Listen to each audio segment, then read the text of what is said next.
Goeienaand en welkom by vandag se aandiens. Ek is opgewonde oor die woord wat nou gaan volg. Maar ek wil eers vir almal wat ingeteken het op hierdie kanaal 'n groot dankie sê. Julle likes en kommentaar maak 'n groot verskil om hierdie video's uit te kry na mense wat ons nog nie bereik het met die woord van God nie.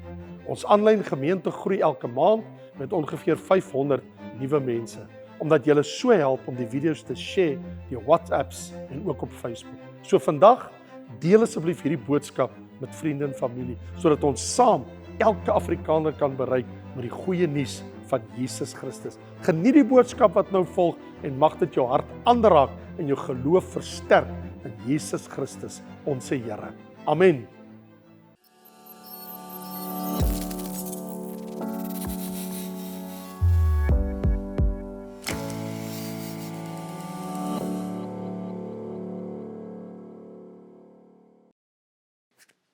Ek is so dankbaar dat jy is.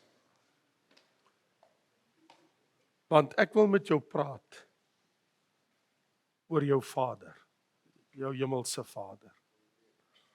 Uit ons teks uit in Jakobus, soos julle weet, ons volg mos 'n reeks Sondae-aande in die boek Jakobus. En ek wil met jou praat oor vers 13, want ons het gevorder tot en met vers 12. En vanaand neem ons vers 13 in oënskou. Vers 13 sê, is daar iemand onder julle wat ly, laat hom bid. Is iemand opgeruimd, laat hom psalm sing. As jy ly, bid. As jy vol blydskap is en jy is opgeruimd, sing, psalm sing. Vader, dankie vir hierdie woord en dat U dit in ons hart sal bevestig vanaand in Jesus naam. So Jakobus praat oor die plek van gebed in die kind van die Here se lewe. Wanneer hy sê, as iemand ly, laat jy dan bid. En as jy opgeruimd is, sing dan, psalm sing, tot eer van die Here. En ek wil met jou praat oor die plek van gebed. Bid ons net wanneer ons ly? Want ons teks sê, as iemand ly, laat hom bid. As dit met jou moeilik gaan, as jy swaar kry, as jy onder druk verkeer. Nou wanneer bid 'n mens? Bid jy net wanneer jy ly? Waarom bid 'n mens? As God dan alles weet, hoekom het ek nodig om te bid? Waarvoor bid ek? As hy weet alles wat ek nodig het, hoekom moet ek dan bid? En wat leer Jakobus ons? Ek kan vra, wat leer Jesus my? En hy praat later van Elia, kan ek sê, wat Elia my leer? En ek kan selfs vra, wat leer die Bybel oor hierdie dinge? Want jy sien, dit is interessant, dat die disippels ook nooit vir die Here gevra, leer ons om te preek nie. Nêrens in die Bybel. Maar het gesê, Here, leer ons bid. Dit is baie aangrypend. Daar's geen teks in die Bybel wat sê, Here, leer ons om te preek. Hoe moet ek preek? Dit staan in die Bybel. Moet die Here hulle leer om te preek nie, maar hulle vra, Here, leer ons bid. En natuurlik uit dit voortspruit en kom ons tot die Onse Vader, né? Toe hulle van vra, Here, leer ons bid, toe sê hy, so moet julle bid. Onse Vader, en julle ken mos nou die Onse Vader. En ek bedoel, ons is mos nou al verby Jakobus 4, vers 2, wat sê, julle het nie, omdat julle nie bid nie. Want dit is nogal interessant. Is daar dinge in my en jou lewe wat ontbreek vandag, want ek het nooit daaroor gebid nie? Is dit moontlik, dat ek kon dinge gehad het, en dinge kon anders gewees, of in plek gewees het, as ek maar net gebid het, hy sê, julle het nie, omdat julle nie bid nie. Is dit moontlik dat ek baie seëninge in die lewe nooit ontvang, want ek het nooit daaroor gebid nie? Verstaan nie wat ek vra? Dit gaan mos oor die plek van gebed, die rol van gebed in my lewe. Is daar dinge wat nooit sal gebeur in my lewe, wat kon gebeur het, sou gebeur het, as ek gebid het, maar ek het net nog nooit daaroor gebid nie. Was net nie vir my belangrik om daaroor te bid nie. Want hy sê dan, julle het nie, omdat julle nie bid nie. Nou, wat is die basis dan van gebed? Hoekom praat ek daaroor? Wat is die basis van gebed? Is dit nie dat dit maar net doeteenvoudig 'n gesprek is met God? Want wat is gebed anders as dit? Ek praat nou nie forme oor gebed nie. Daar's baie forme van gebed, maar ek praat van gebed as sulks. Is dit nie dat iemand wat bid praat met God of roep tot God? Kan God ook aanbid? Ek bedoel, is dit nie immers waaroor gebed handel nie, is ek kommunikeer met God, my Vader. Dus kom ek sê, ek wil met jou praat oor ons Vader en my gesprek met hom, wat ons kan noem gebed. Want dit is mos maar niks anders as dit. As ek gaan sit om met God te praat, soms in my studeerkamer, ek het 'n stoel daar, en soms dan gaan sit ek net op my stoel en ek praat met die Here. Ander kere, dan daar's 'n bankie waar ek kan kniel in my gebedskamer, dan kniel ek en ek bid. En soms sit ek net by my lesenaar in my studeerkamer en dan praat ek daar met die Here. Ek kan sit, ek kan kniel, ek kan staan. Die dinge waaroor ek bid, die dinge wat ek moet weet voordat ek bid, is nogal vir my belangrik. Want een van die dinge wat ek weet, wat 'n mens behoort te weet as jy wil bid, is dat God gee vir my werklik om. As ek nie geglo het dat God vir my omgee, dan kom sal ek bid. Dan mors ek my tyd. Waarom sal ek probeer om met God te praat as ek nie weet dat hy vir my omgee nie? So dit gaan toe eintlik oor 'n verhouding. Ek weet wie hy is, want ek het dit in die woord ontdek. Ek weet wat sy karakter is. Ek weet dat hy onveranderlik is. Ek weet dat hy goed is. Ek weet dat hy regverdig is. Ek weet dat hy heilig is. Ek weet dat hy alomteenwoordig is. Ek weet dat hy almagtig is. Ek weet dat hy alwetend is.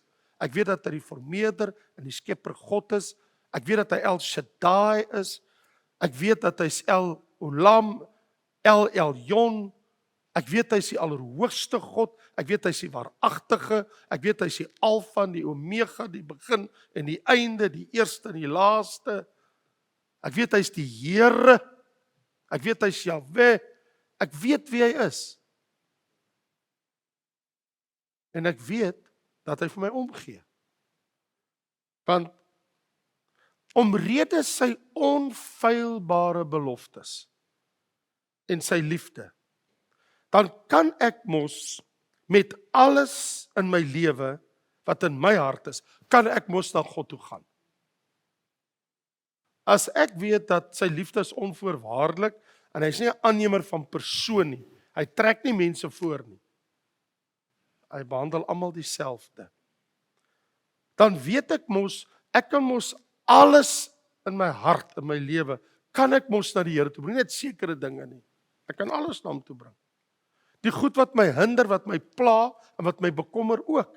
Want staan daar dan nie in 1 Petrus 5 vers 7, werp al julle bekommernis op hom, want hy sorg vir julle. So, ek kan mos met alles wat my hinder, wat my bekommer, kan ek mos met hom gaan praat oor dit. Inteendeel, hy nooi my om dit te doen. So, die een ding wat ek weet, hy gee vir my om. Die ander ding wat ek weet, dat ek kan met vrymoedigheid bid. En as ek sê met vrymoedigheid, Engels het boldness, is omdat ek is in 'n baie unieke posisie voor God. Baie uniek. My posisie is, ek is in Christus sy seun. So, omdat ek in sy seun in Christus is, kan ek met die grootste vrymoedigheid in die naam van sy seun naam toe kom. Dit is nie in my naam nie. Dit is nie by goeie werke of gebrek aan goeie werke, slegte of goeie dinge nie. Weens my posisie in sy seun, wat ek geplaas is, kan ek in die naam van sy seun na hom toe kom? Ek bedoel, Efesiërs 3 is mos kosbaar, wanneer ek lees in vers 11 en in vers 12, waar daar staan, volgens die ewige voorneme wat hy opgevat het in Christus Jesus, so God het 'n ewige voorneme oor ons almal, dis geweldig, dis groot, 'n ewige voorneme, in wie ons die vrymoedigheid het, met toegang, met die vertroue, deur die geloof in hom. En soos Hebreërs 10 sê, dat ons deur die bloed vrymoedigheid het om in die allerheiligste in te gaan. Of soos Hebreërs 4 sê vir ons, laat ons dan met vrymoedigheid na die troon van genade gaan, sodat ons barmhartigheid kan verkry en genade vind om op die regte tyd gehelp te word. So, omdat ek dit weet, omdat ek die skrifte verstaan, kan ek en jy mos met vrymoedigheid, want ons verstaan dit mos, kan ek na God toe gaan. Dit is nie net dat ek weet hy vir my omgee, omdat hy liefdevolle God en Vader is, en dat ek in 'n unieke posisie in sy seun is, dat ek met vrymoedigheid mag en kan kom nie, maar ook dat hy hoor wanneer ek bid. Of dit nou ja of nee is, hy luister. Want Petrus sê in 1 Petrus 3 vers 12, dat hy weet, en hy het in sy lewe ontdek, sê die apostel Petrus, want die oë van die Here is op die regverdige. So as ek in Christus is ek 'n regverdige. En hy sê, die oë van die Here is op die regverdige, en sy ore tot hulle hulp geroep. So al dink jy, maar ek bid al hoe lank oor 'n ding en die Here antwoord nie.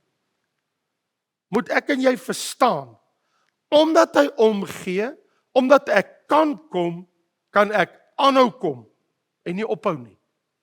Want die Bybel sê, bid en vir jou sal gegee word. Klop en vir jou sal oopgemaak word. Soek en jy sal vind. En wat aangrypend is, dat dit is in die voortdurende tyd, wat eintlik beteken voortdurend bevelend. Hou aan bid, hou aan klop, hou aan soek. Moenie ophou nie. Of dit nou 'n jaar is, of nou 10 jaar is, of nou 15 jaar is, jy hou aan, jy los dit nie. Jy bly bid. Ek weet van iemand wat vir bykans 60 jaar vir sy vriend gebid het, en hy is dood, en sy vriend het nooit sy hart vir die Here gegee nie. Maar 3 jaar na sy dood, toe kom sy vriend tot bekering, op sy ou dag, voordat hy sterf. So die Here het na sy dood, sy gebede beantwoord. Maar hy het dit beantwoord. Wat jy sien, want Jakobus sê hier vir ons in vers 13, as daar iemand onder julle wat ly, laat hom bid.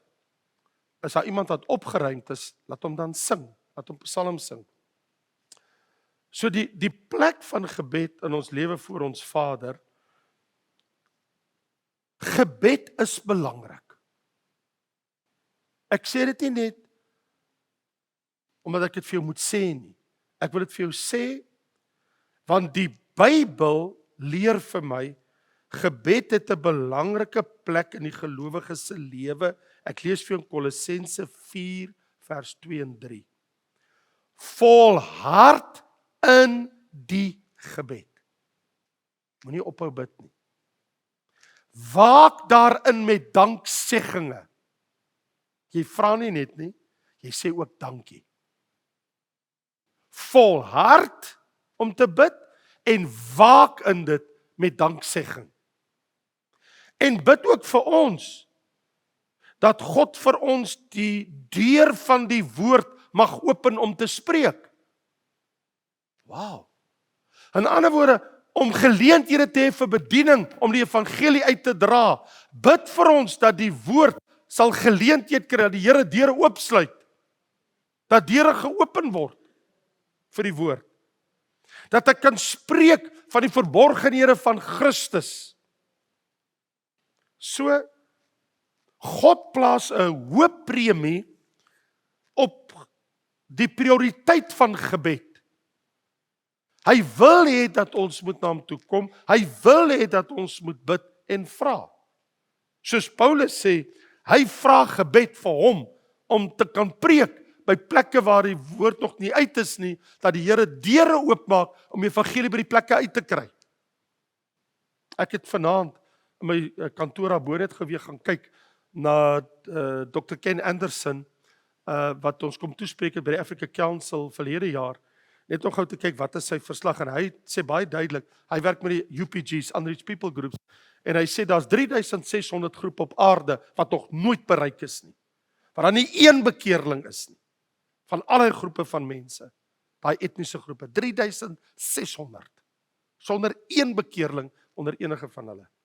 En Paulus sê, bid, dat die deur kan oopgaan, dat ek ook by hulle, vir die woord moet hoor, by hulle kan uitkom. So gebed is belangrik.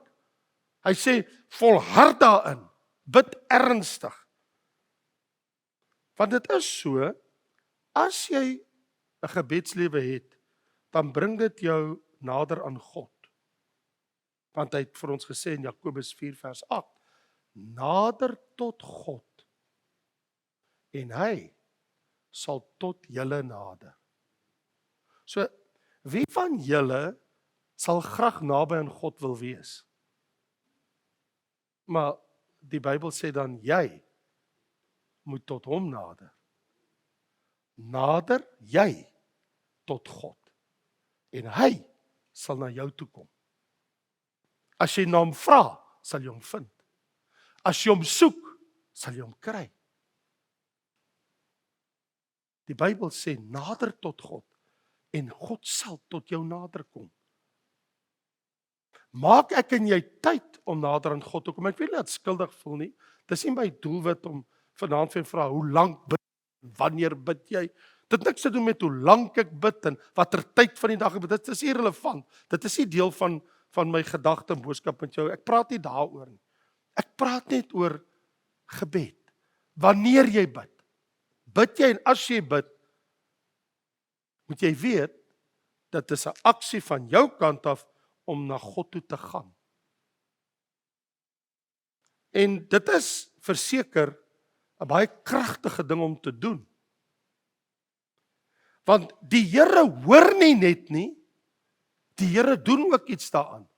Want hoekom sê hy in Matteus hoofstuk 7 vers 7 en 8, bid en vir jou sal gegee word. Beteken dit jy het nie wat jy door daaroor gebid nie? Ek vra maar net. Hy sê soek en jy sal vind. Het jy nie gesoek nie, dus kom jy nie gekry het nie. Hy sê klop en vir jou sal oopgemaak word. En onthou, dis in die voortdurende bevelende tyd. Hou aan soek, hou aan klop, hou aan vra. Of soos wat hy net, en ek kan nie veel daaroor sê nie, maar ek sal by 'n ander geleentheid doen, so wat hy verder in Jakobus 5 sê, Elia was 'n mens net soos ons, en hy het gebid, dit moes nie reën nie. Hy het nie vir reën gebid nie, hy het die reën weggebid. En hy was nogal baie suksesvol, die reën was 3,5 jaar weg. So ek weet van 'n ou wat die reën weggebid het. En die dag toe hy weer bid, toe kom die reën terug, na 3,5 jaar. En Jakobus sê, maar hy is net soos ek en jy. Is 'n mens soos ons. Maar hy het 'n verhouding met God gehad. As hy bid, het die Here na hom geluister. Ek bedoel, ek dink die ou wat ek moet net uit sê oor Moses, maar Moses nou daar gelaat. Ek dink dat 'n man wat die mees, die Engelse woord is bold, met vrymoedigheid, gebed gebid het wat ooit geleef het, uitgesluit Moses nou, ons praat nou nie van Here Jesus nie, moes 'n man gewees met die naam van Joshua, volgens my. Ek bedoel, hulle veg om Kanaan in te neem, en hulle maak konings dood galore. Ek bedoel, hulle maak die vyand dood, hulle is besig om die hele land oor te neem, en die son sak. En hy besef, as dit donker is, kan hy nie veg nie. En hy sê, son, staan stil. En maan in die dal van Ayalon. En die Bybel sê vir amper 'n volle dag, 24 uur amper. Het die son nie gesak nie en die maan nie, alles het tot stilstand gekom, totdat Israel hom gewreek het op al sy vyande. Omdat 'n man, hy het nie gebid nie, hy het nie vir die Here gesê, Here, jy moet ons help, dit raak donker. Hy het gesê, son, en jy kan maar gaan kyk in jou Bybel, daar staan, daar was 'n dag soos hierdie een voor hom, en daar is nie 'n dag daarna, dat God in die hemel na 'n mens se stem geluister het, soos daai man se stem daai dag. Hy spreek dit voor die ore van die leiers van sy volk, en daar kom alles tot stilstand. Hiskia, hy bid, draai sy gesig na die muur, en hy sê, Here, Jesaja die profeet sê, ek gaan sterf. Ek is nie reg om te sterf nie, Here, asseblief, asseblief. Here, net nie nou nie, Here, dit is nie, ek voel is nie my tyd nie. En hy roep tot die Here. Want Hiskia kom in die profeet, hy sê, gee bevel in jou huis, jy gaan sterf. Hy sê, praat met jou familie, groet hulle. En toe hy daar weg is, hy sê, draai gesig, en hy sê, Here, asseblief. En die Here sê, vir Jesaja nog, voor die brief vooraf uit is, hy sê, gaan terug, sê vir hom, ek het jou trane gesien, ek het jou gebed gehoor, ek voeg 15 jaar by jou lewe. Ek bedoel, is wonderlik om dit te hoor, maar is sad om te hoor, is net 15 jaar, right? En ek bedoel, as jy dit weet, en jy het 'n aantekening wat jy maak elke jaar, 1 jaar, 2 jaar, ek leef 15 jaar, 14 jaar, 13 jaar, 12 jaar, 11, hoe sal dit vir jou voel as jy dit so moet gaan aanteken? 10 jaar, 9 jaar, 8, want die Here het gesê, jy kry 15 jaar. Ek bedoel, wie van julle wil weet, jy het 15 jaar? Ek bedoel, is wonderlik aan die een kant, ek bedoel, ja, maar aan die ander kant, ja, ek het 15 jaar, is al wat ek het. Kan jy jou indink? Die man, ek bedoel, wat 'n man het ooit op die aarde geleef, dat jy weet, jy het nog presies 15 jaar om te leef. Dan en das dit.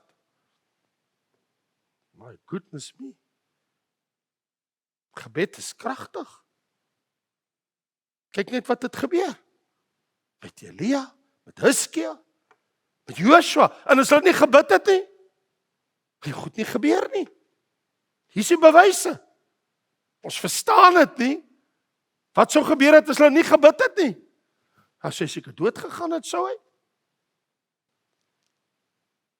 En die een ding van gebed, dit het ek al my lewe ervaar, is dit bring vrede.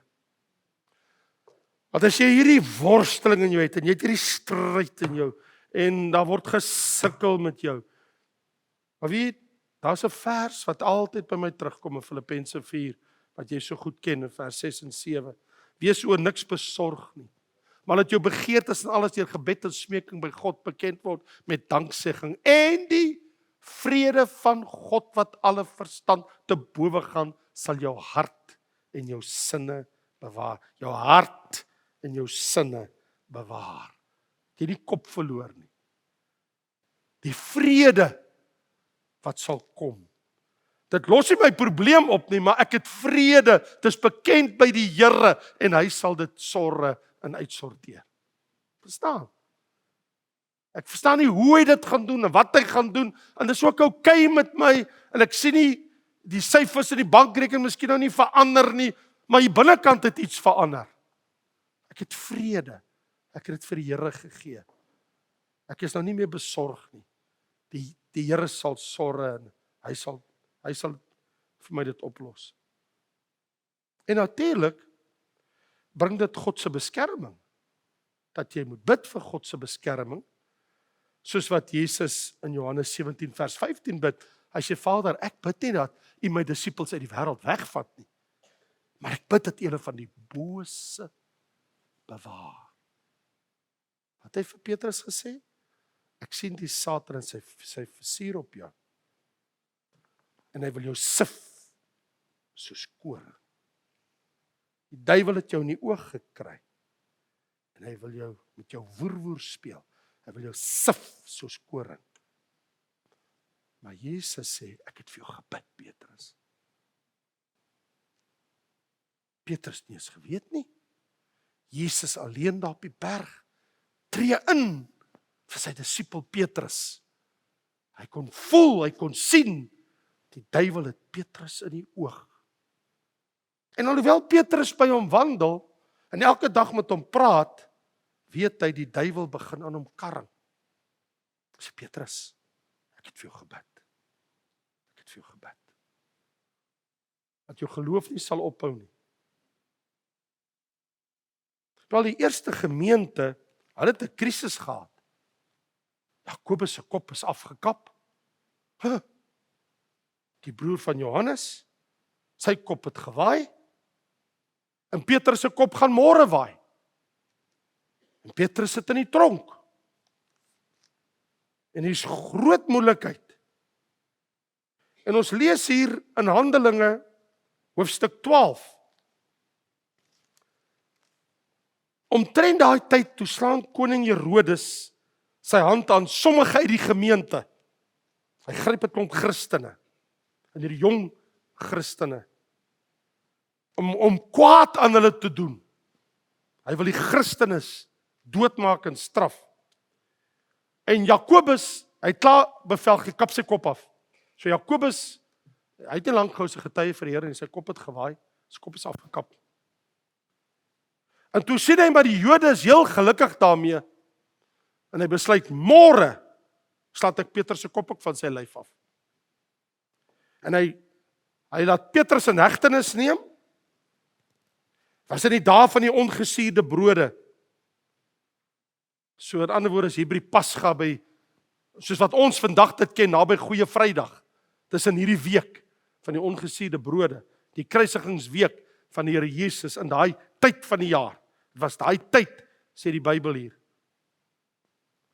En hy het hom gegryp, hy sit hom in die gevangenis, en hy gee 4 wagte oor Petrus. 4 van hulle. 4 wagte, en elke wag het 4 soldate.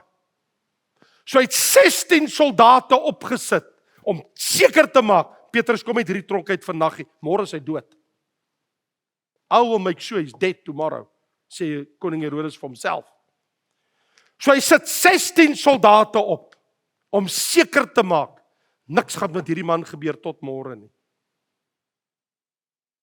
Met die bedoeling, sê vers 4, om hom na die Paasfees voor die volk te bring, dat gaan hy wil hê die volk moet hom veroordeel, en hy sal seker maak, dat hy sterf. En Petrus dan in die gevangenis te bewaak.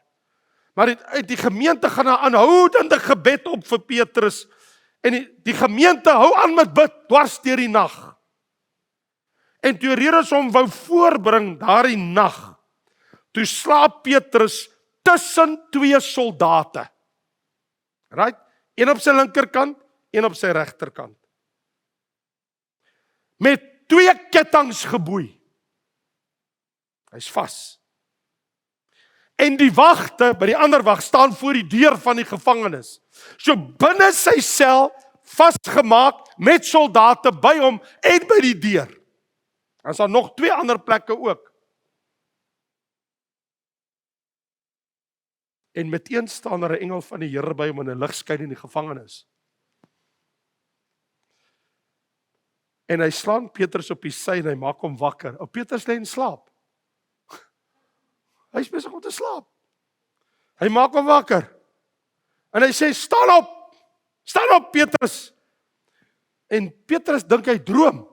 En soos wat hy begin om op te staan, toe val die kettinge net van hom af. Dis net van hom af. En die engel sê vir hom, omgord jou, trek jou aan. En jou skoene wat daar in die hoek is, trek dit aan. En hy sê, gord jou verder op, trek jou bootkleed ook aan.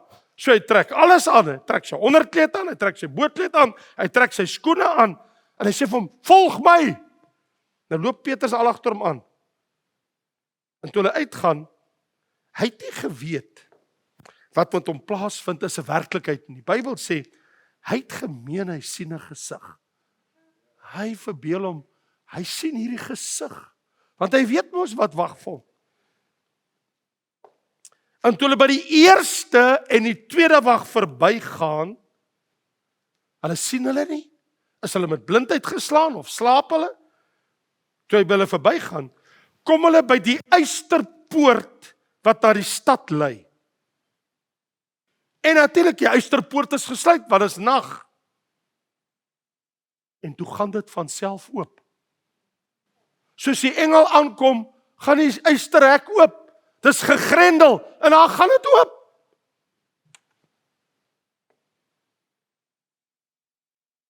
Van self. En toe hulle buitekant kom, vir nog een straat, stap hulle af, en die volgende oomblik, weg is die engel. En daar staan, en Petrus kom tot homself, hy sê, nou weet ek waarlik dat die Here sy engel gestuur het om my te verlos uit die hand van Herodes en uit die verwagtinge van die volk, want ek weet mos, as hy my voor hulle bring, hulle veroordeel my, dan is ek dood soos Jakobus, my vriend. En hy gaan na die huis. Toe dit vir hom duidelik word, kom hy by die huis van Maria, die moeder van Johannes, wat ook Markus genoem word, waar baie in gebed by mekaar was. So as 'n klomp mense wat besig was om te bid. So terwyl hulle bid, toe stap die engel daar in by die tronk en hy help Petrus om uit te kom. Wel, en hulle bid nog steeds in die nag. En Petrus klop aan die poort van die deur. En een van die diensmeisies Rode kom om te hoor wie daar was. En toe sy die stem van Petrus herken, van blydskap, sy maak net sy poort op, sy hardloop terug in die huis en sy skree, Petrus staan by die poort! Petrus staan by die poort, maar sy so geskok, sy maak nie die deur oop nie. Hulle sê vir hom, man, jy's van jou verstand af. Sy hou vol, sy sê, dis hy's by die deur. Hulle sê, man, dis sy engel. Dit moet sy engel wees, sy gees of sy engel, dit kan nie Petrus nie. Ons weet mos waar is Petrus, hy's tussen al die soldate. En Petrus hou aan met klop, en toe hulle oopmaak, toe is hulle verbaas. Ekskuus, hoekom het jy gebid? En nou is jy verbaas dat die Here antwoord. Waarmee was julle besig? Julle het nou nog gebid, hy moet uitkom. En nou is julle verbaas nou dat hy uit is. Dit is my altyd so ironies. Maar hy wink met die hand. Hy sê, sst, hy wink, natuurlik, daar gaan 'n gegil en 'n geskree op. Sst, hy maak hulle almal stil. Raak net stil. Hy wink met die hand en hy sê, sst, julle moet stil bly. Raak kalm. Bly net stil. Julle kan nie so aangaan nie, net nou hoor die mense wat gaan aan. En hy maak hulle almal stil. En hy vertel hulle hoe die Here hom uit die gevangenis uitgelei het. Almal is like, wat? Dit wat gebeur het? En hy vertel 'n hele storie. En hy sê vir hulle, luister, gaan vertel dit aan Jakobus, dit is nou Jesus se halfbroer, en die broeders, gaan vertel dit vir die ander. En hy het uitgegaan, onmiddellik daai selfde tyd, daai nag, en hy het na 'n ander plek toe vertrek. Hy het gevlug vir sy lewe, anders was hy dood. Hoe het alles nou weer begin? Wat het die Bybel gesê? Terwyl hy daar in die tronk sit, daar het hy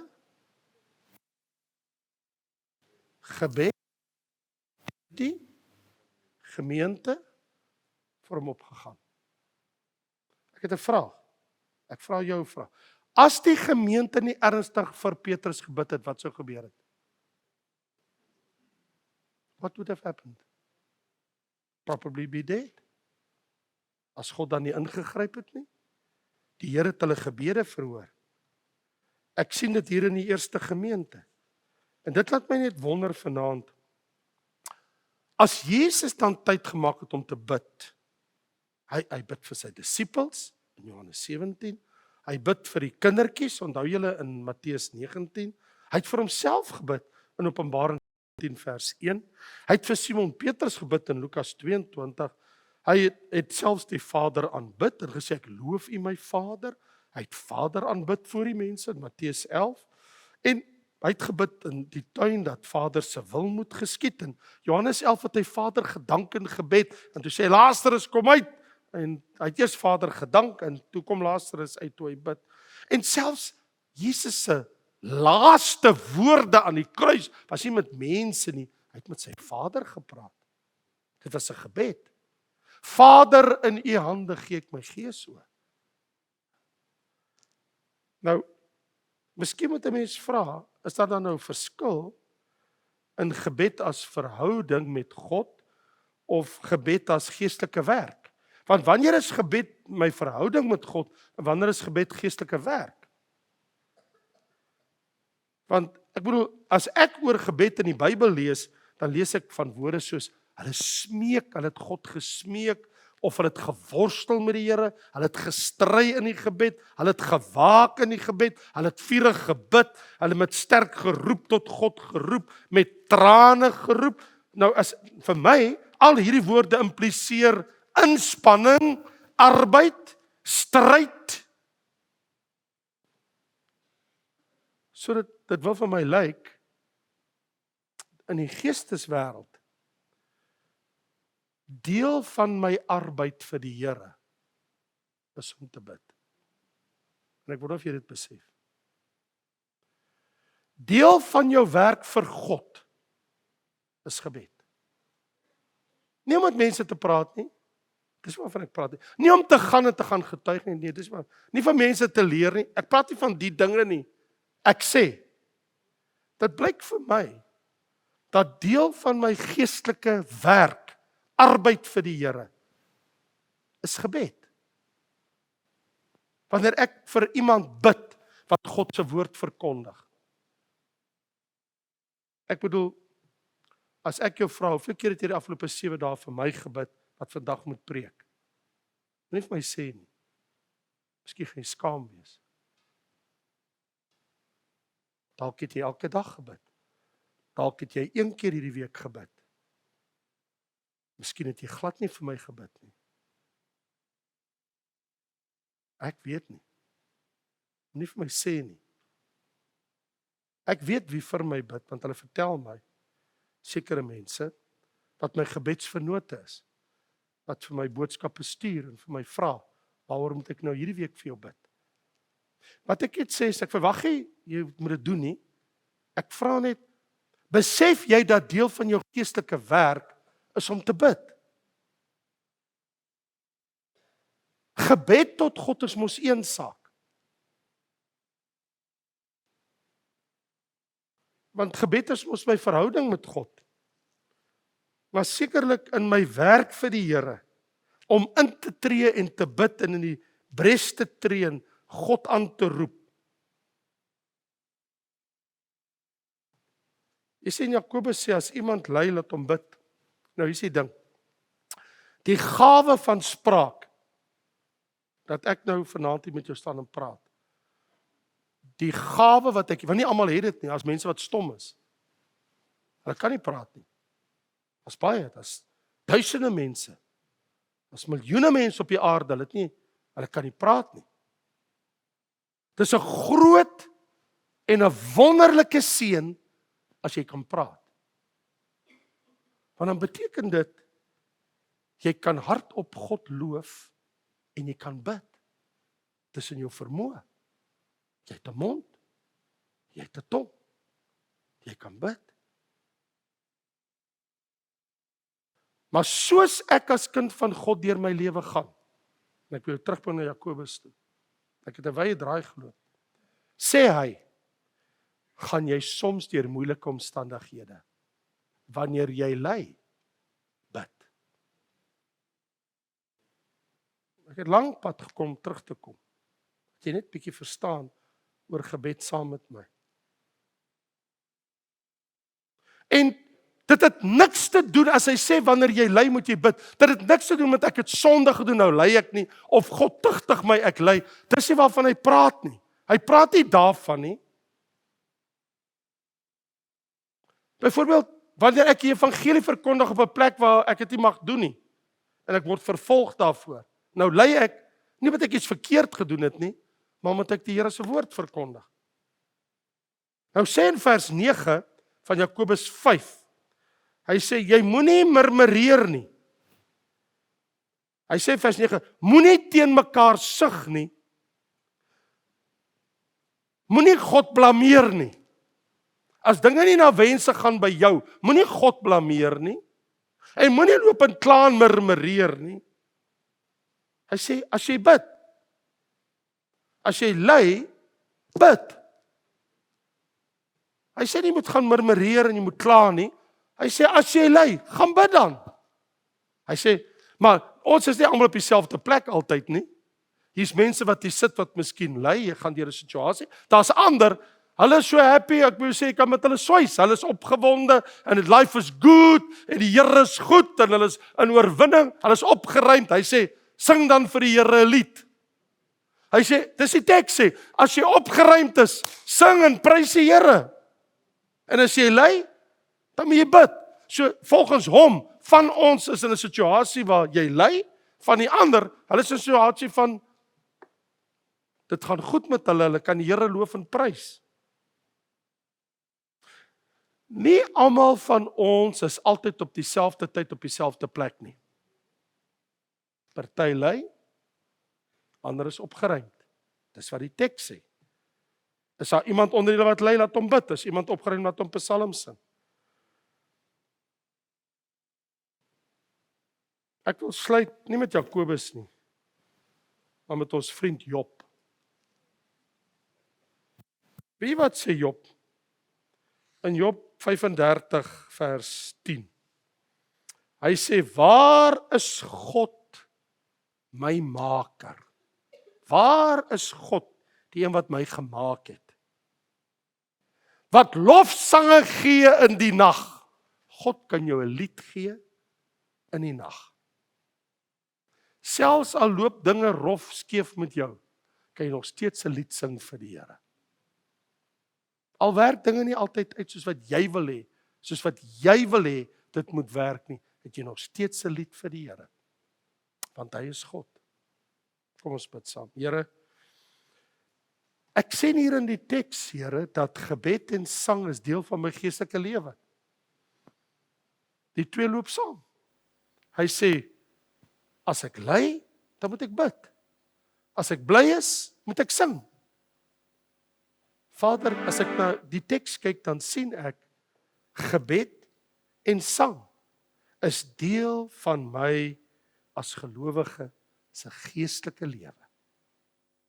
O Here, ek wil U loof, soos ou Job selfs 'n lied sing in die nag. Selfs as dinge nie na wens is, het ek nog steeds kan sê, is nog steeds God. Here, dankie dat U vanaand op 'n wonderlike wyse in my hart kom nadruk het, dat U gee om, en ek kan kom met vrymoedigheid. En as ek ly, dan kan ek met U kom praat. En as ek opgewonde en bly is, dan kan ek 'n lied sing. Selfs in die nag. Selfs al loop dinge skeef, kan ek nog steeds vir U 'n lied sing. Want U is God en U is Here. Dankie Vader, in Jesus naam. Amen.